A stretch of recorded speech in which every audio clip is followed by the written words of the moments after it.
Okay, well, welcome back to my troll, guys.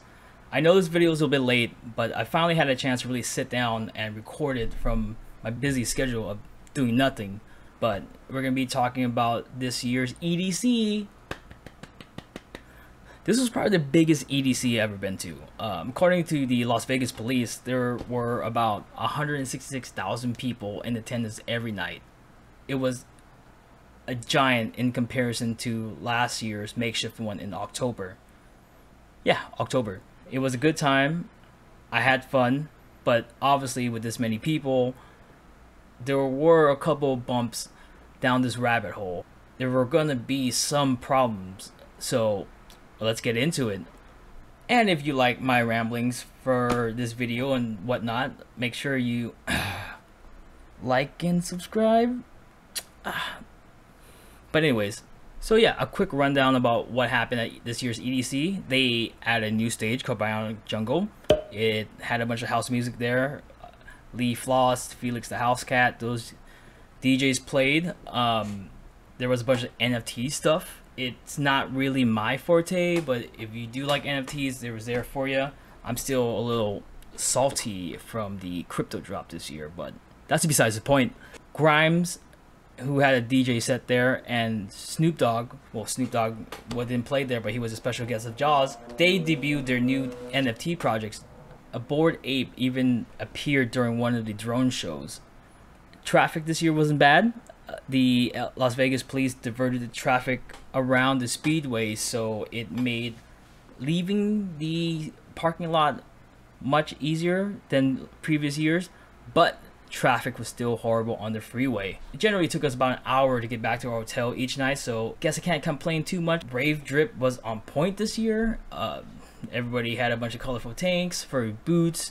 It seems like everybody's kind of getting back to the neon, festive kind of color, filled with glitter. Other than that, there were a lot of anime themed shirts or costumes, and surprisingly, I saw a bunch of Rez, Seven Lions, and Millennium jerseys. So yeah, this year's EDC, honestly, like, I didn't even spend that much time at Kinetic Fields, which is the main stage. The design this year was a flower that turned into an owl. Pretty trippy. Of course, on the third day, I found out you can go to the main stage in the front from the side where the shuttle buses come in, but it was, by that time, it was too late. Plus, there weren't a lot of DJs there I wanted to see anyways.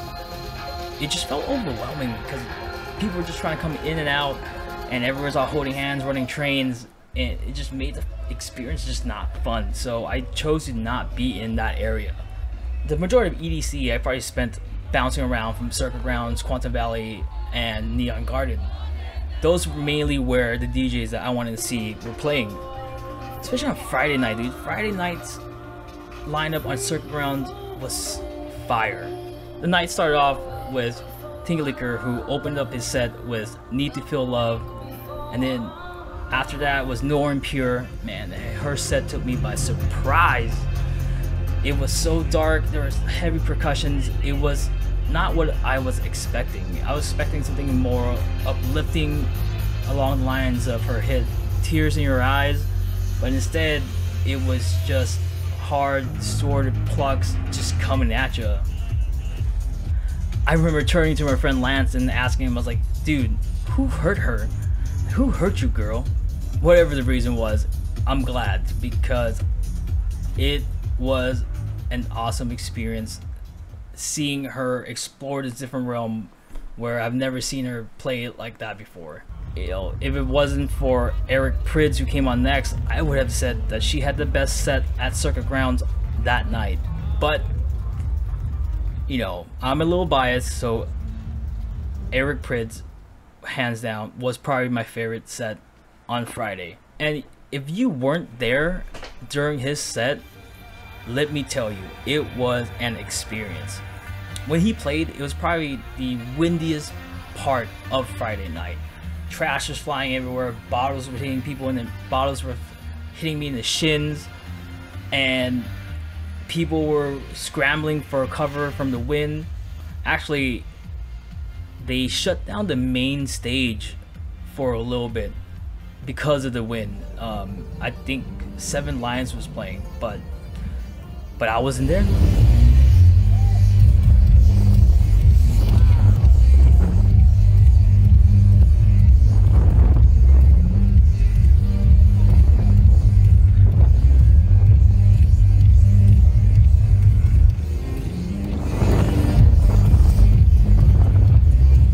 You know, I actually missed the first 10-15 minutes of his set because I was looking for my friend who I just lost at the bathrooms. After looking for him for a while, I had to give him up.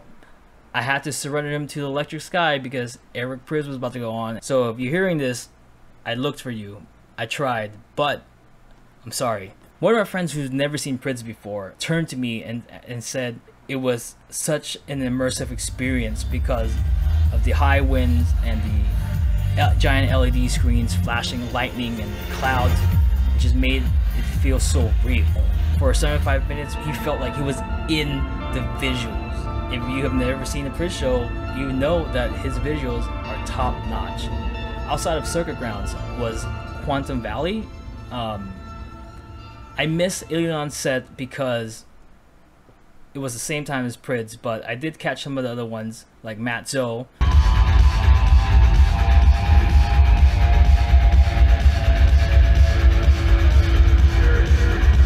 We also had a great set, Craig Colony, Full Feels.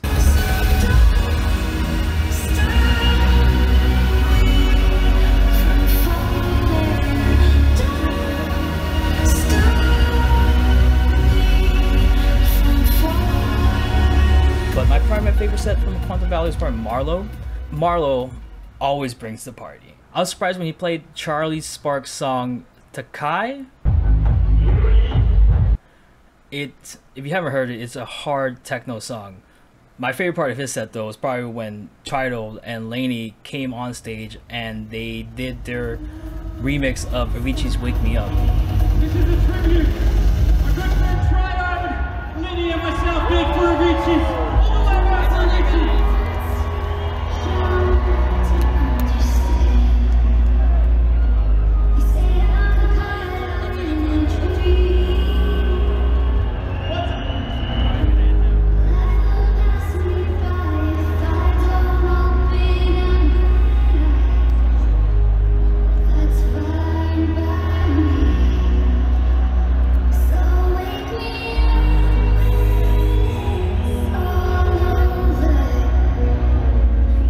Obviously, Lainey sang live. Anytime I get to hear that song, it's always a treat, man, because, you know, R.I.P. Avicii.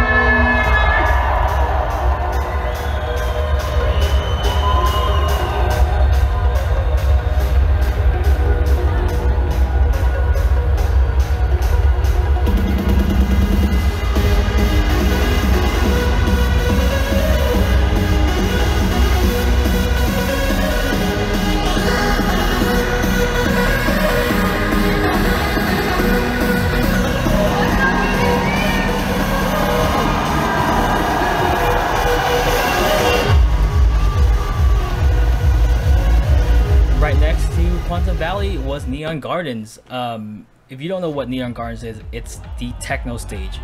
Last year, the stage was this giant tent, but this year they kind of went back to their underground roots by having the stage being surrounded by a bunch of steel shipping containers. There's not a lot of LED screens here, but just a couple of strobe lights and a dirty dance floor, man. Throughout the weekend, it was just like an onslaught of techno. Deborah DeLuca,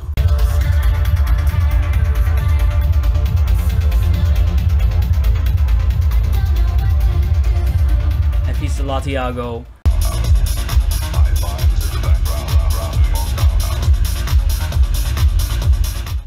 Charlie DeWitt also played there for her second set. I Hate Models, who played a crazy psychedelic techno set, which was mind-blowing just to hear that type of music at Neon Gardens. In my opinion, Neon Gardens always have had the best sound system.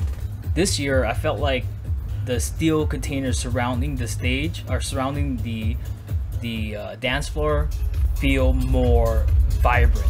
The best set there was definitely Adam Bear.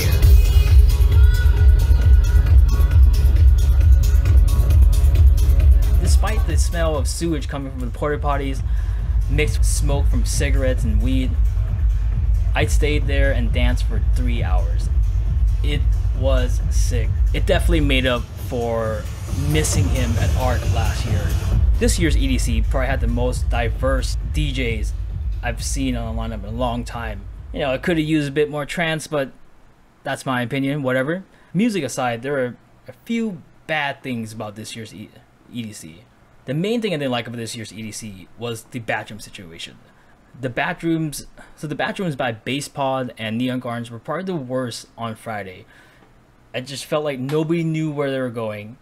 Everybody was getting crammed into one opening that was used as an exit and an entrance, which caused a lot of people to run into each other, causing a bunch of fights, which shouldn't have happened. Last year in October, the bathrooms actually had an exit and an entrance, or at least two openings where people can go in and out. This year there's only one, and it just felt like we were just getting herd like a bunch of cattle as we were trying to take a piss. The whole situation just felt claustrophobic. I'm surprised a trampling situation didn't happen, which I'm also glad. Aside from the fight, unfortunately, a couple of girls who were coming out of the crowd said their phones were stolen. I don't know why they decided to have only one opening, but could be because they added a bunch of GA plus bathrooms. I don't know, maybe Insomniac trying to push GA plus. I'm not too sure, but I kind of felt like we got shorted in this one. Another complaint that I've seen online was people having bad interactions with some of the workers there, but I don't know, because I didn't have a negative interaction with the workers. I guess a couple of people also said something about bad vibes, but I don't know. A lot of the people that I met or interacted with were cool. This is probably the most chill EDC I've had in a while. Despite the large number of people who were there, it was still, I think it was more PLUR than the last few years. One of the cool things about this year's EDC was seeing older people in attendance.